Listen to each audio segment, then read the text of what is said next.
university only because of the students. Because if we shirk our responsibility, if we try to become elite institutions and deprive some of these students just because they do not fulfill probably some of the requirements of the Warda committee, what will happen? We will not be able to exist. So we have always to make a compromise between the what students want and what actually should enhance the quality. So there is, and the system that is in place is because of these two reasons. So why we sometimes compromise is not because we don't know the correct procedure, but it is because of the compulsions of the students. I think the perception of student in terms of value of a given program, the incentives attached with a particular course, they also relate to market, they also relate to, the trends which are taking place. There are short-term measures, as you have indicated, कि ठीक है उनको भी काम जाओ, आगे बढ़ो. But in the long run, it is going to create further problems. You have to stick to some place, and somehow the students has to develop this perception that a good study, if he puts in for some good work, if he publishes just one paper, one good paper, that will contribute more than publishing, third-class papers, numerous papers that may not contribute a lot. I think this kind of perception has to be made available. So the mindset of students, I will not make any comments on ourselves. We also have a variety of people. It's not a homogeneous category. So there are some teachers who will say, oh, जाओ कुछ भी करके ले आओ, जाओ तुम्हारा PhD हो जाए. I am responsible, जाओ, चिंता मत करो. So, it's not a homogeneous group. You have all standards, they vary in the teaching community, among supervisors, and among students. So we have to incentivize good work. And that perception should be there within the student community. And again it comes to quality, whether the training which is directed towards improvement of quality teaching, quality research should be something with premium. उसका कुछ अगर हम कर सकते हैं, only then there will be improvement. I don't think that suddenly you will stop everything and start afresh. Perhaps one new university may like to do that. But you enter where already the drama is going on. You are there in the 4th act or 5th act. So already a few things are in the process. And you have to gradually, take certain steps, certain measures, and to change the situation. Unless you have drastic steps, some rule is given that, well, for example, that 55% is necessary. So it should be there. Similarly, if you take some steps, only then it will, but there is a situation which is quite difficult. So, improving the quality of teaching, improving the quality of research, bringing in elements of creativity. These are the challenges in the academic sector. And as we see, there are different shades. It's a continuum. Different shades are different levels of activity and involvement.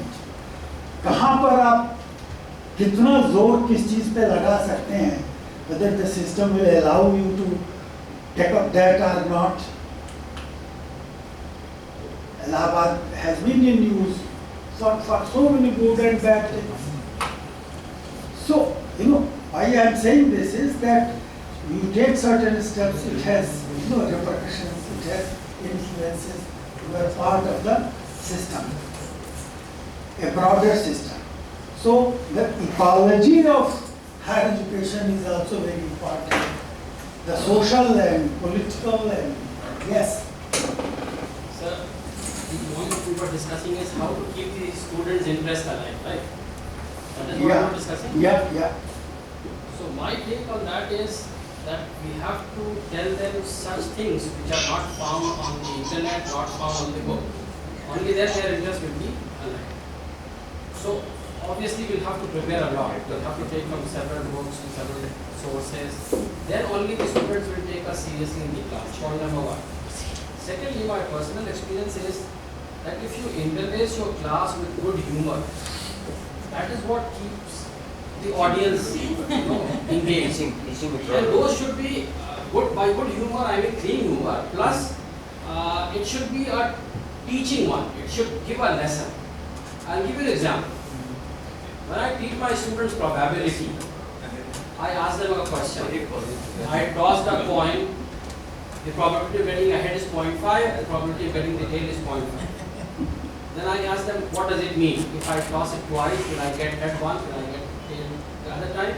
Say no. What does it mean? 0.5, 0.5. Okay, if I toss it 4 times, should I get twice head, twice tail? They'll say no. Then I'll tell them that the value of probability is when the number of trials tend to infinity. Now this is something which is very abstract. They won't take it as such. So I used to tell them a joke. I tell them that a patient visited a doctor. The doctor examined him and said that I've got a good news and a bad news for you.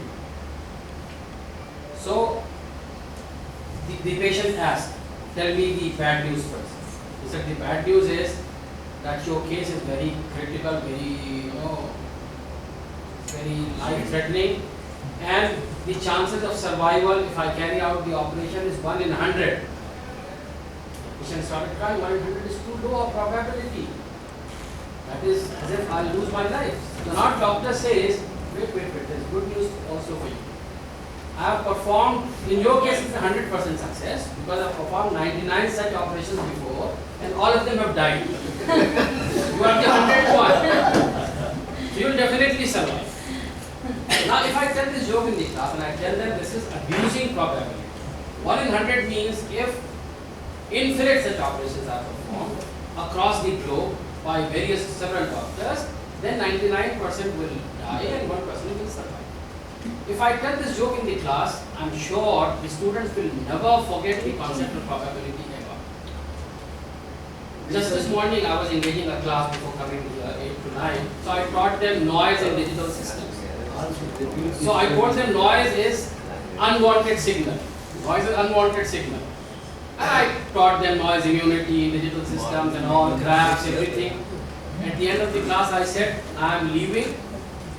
Before the next teacher comes, don't make noise. And what is noise? I have taught you unwanted signal.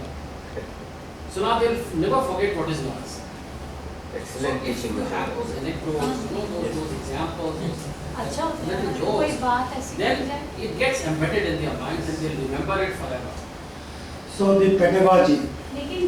लेकिन sir अब हर एक के पास तो ये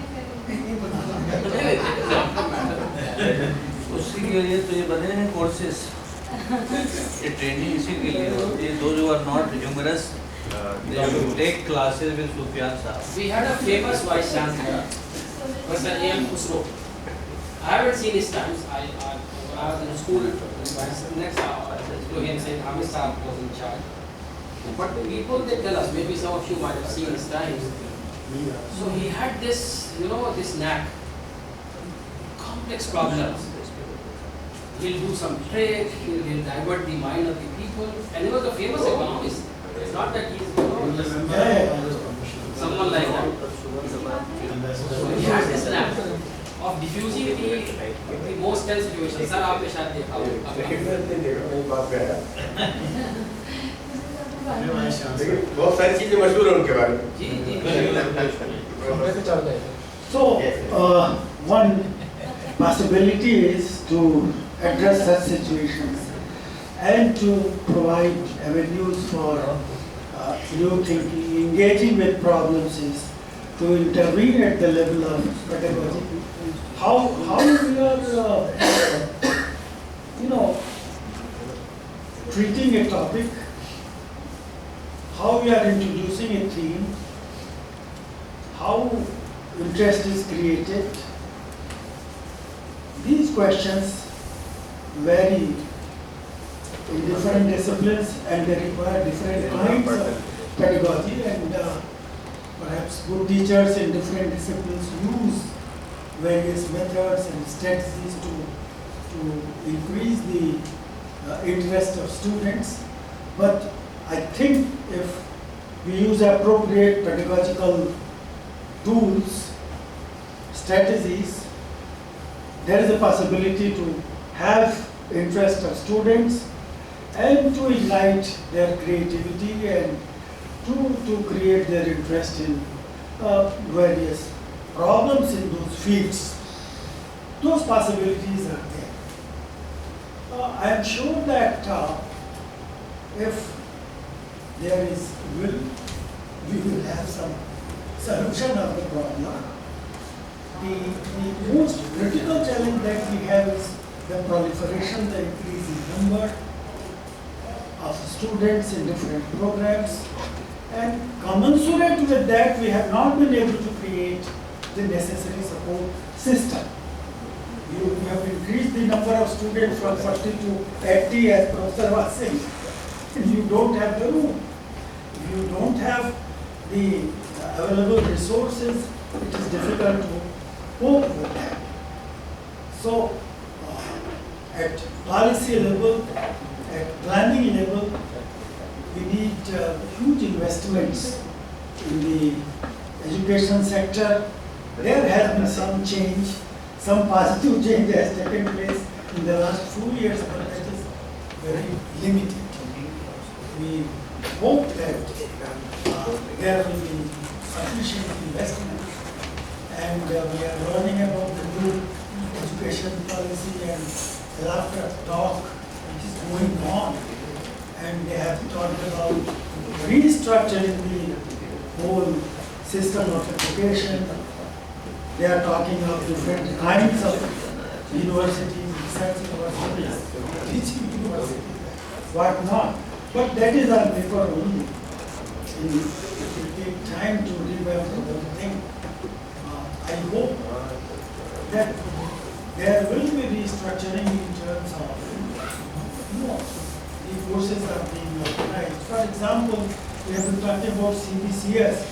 Recently I learned that this semester system is also a critical issue. If you have semester system, most of the time goes to examination. 4 times. 4 times. And you are creating noise in the whole system. And it's high time to look at that. So I don't know if there is some positive decision about that. What we are teaching, if you compare that with the annual system, it's very difficult. Some good institutions might have done well, but in most of the institutions it has created problems. So how to handle that?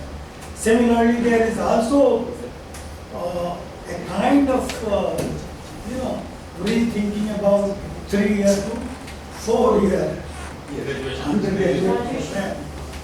At Delhi University, we did start 4-year program. There was a lot of noise in the system, and then criticism, and the whole exercise was down. But again, they are thinking about 4-year program. So, in some sense, it's in the state of transition. There is lack of clarity in terms of goals, structures, investment scenario. Let us hope that some steps are taken to revamp the whole system. It's a bigger issue. living in that system and doing something good is the challenge for us. And I hope that located in different contexts, in different ecologies, with different systemic constraints, you have better on one kind of constraint. You have other kinds of constraints in other universities. So how to live in those constraints and do something good is the challenge. I'm sure that there is no one prescription for all the universities. The variety is there. And within the same university, different disciplines, they have different kinds of requirements. So, as a Vice Chancellor, you have to see the requirements more specifically rather than in a generic sense. There are general considerations, but one has to be very sensitive to the specific constraints, demands, facilities for different kinds of streams which are available within the university system. I think we should stop now. And after lunch we will share some of the experiences and what innovations can be done. Let us hope for better. And this tertiary system of education, from primary, secondary to tertiary in education, they call it tertiary level of system.